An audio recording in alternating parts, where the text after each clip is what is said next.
guys, welcome to our vlog. Pupunta nga pala kami sa Up Island doon sa Duncan City.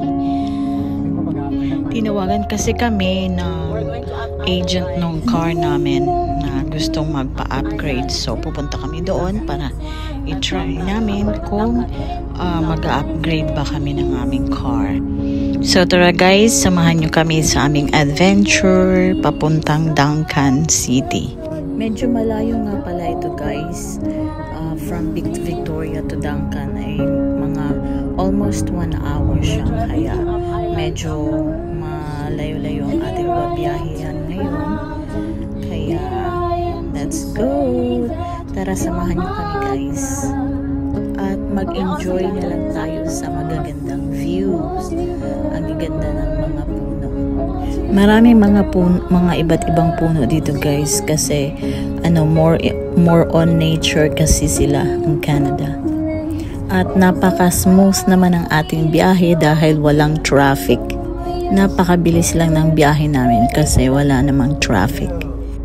At ayan, nag-hi pa ang ating driver. Nag-i-enjoy sa pagja-drive dahil wala namang traffic. So let's go guys, i-enjoy na lang muna natin ang views.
Shop now for up to 60% off thousands of items, including canvas, yarn, and more.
Grabe, wala na nakatira dyan sa bundok na yan. Oh yeah, mountainous. Taas eh, no? May mga car doon. Nag-ano sila, market sila dyan. Mountain climbing. Ayan ang taas. Ang daming puno.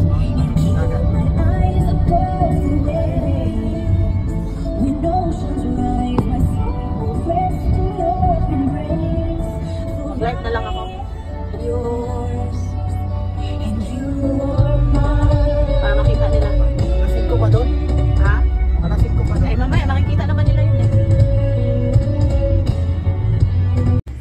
Dumating na nga pala kami sa Nissan Duncan guys. Ayan, nasa loob na kami at ayun, may pa-free coffee sila. Kaya nag-coffee na muna kami ni Habi.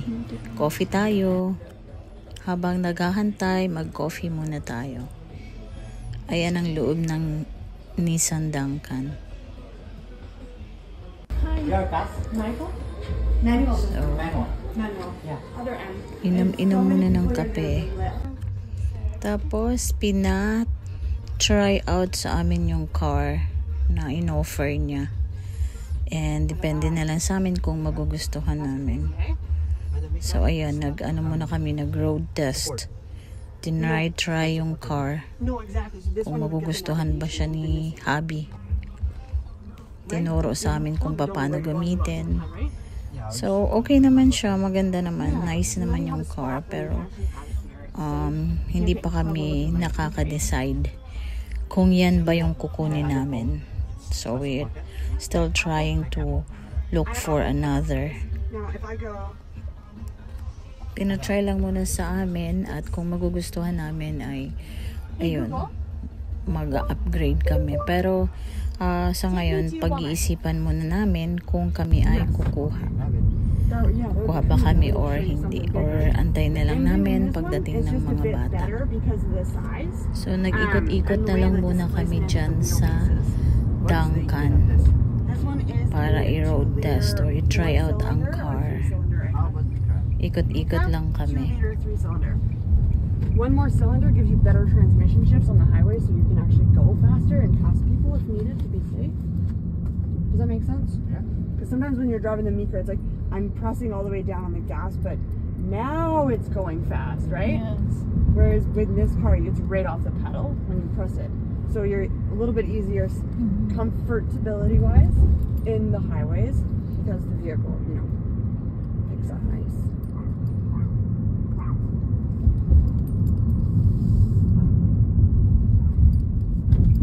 What do you think? We grab some lunch?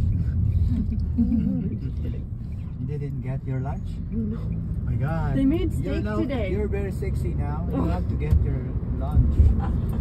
I will once we all wrap up our stuff today. It was honestly so busy. I couldn't sit very busy. and eat my food.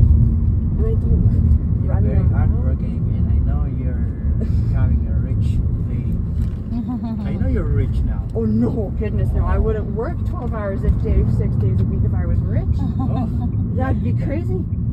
some people, like rich people, is hard. A lot of job, even rich. Yeah, like for I've here. worked a lot of jobs that people don't get rich from, but rich people have worked. Yeah. So Dairy Queen, places that nobody wants to work, I've worked there. And I think that's where most of the people that I know who have been good money makers have been able to get the work ethic to become successful and financially set up, right? Nice one. Nice Metaphor, I think. Yeah. Or analogy. analogy. That's the word. Thank you. That's how hard my brain has to work right now. I'm sorry. I can't even speak English today. So nice up the hill, hey? Yes. Good power. We're planning to go in Mount Washington if we'll be settled. If we can bring this one today, might be next week. We're planning to go Mount Washington, and my wife. She needs a trip. She needs to see I the want world. to trip my wife there. That's so beautiful. Because I don't trust Micra if I'm going up the Mount Washington. No, hey? It's snowy. Well, this would be really good because it's got the. I think so. Well, let's see what we can do. And see how good we can get these payments. Yeah, I hope we can get the good deal on this. I don't want to. We'll be more. discounting it for the approval. Just This based is 40 kilometers. 40,000 or 39,000. 39,000. 618. Mine is 30. 4,000. Nakabalik na nga pala kami ng Victoria, Ayun, yung guys. brisket. Tapos nagutom kami ni Rear Habi, kaya beef, brisket, ayan, dumaan tripe, muna and kami beef sa balls para matikman restaurant. Saigon Restaurant. Rear beef.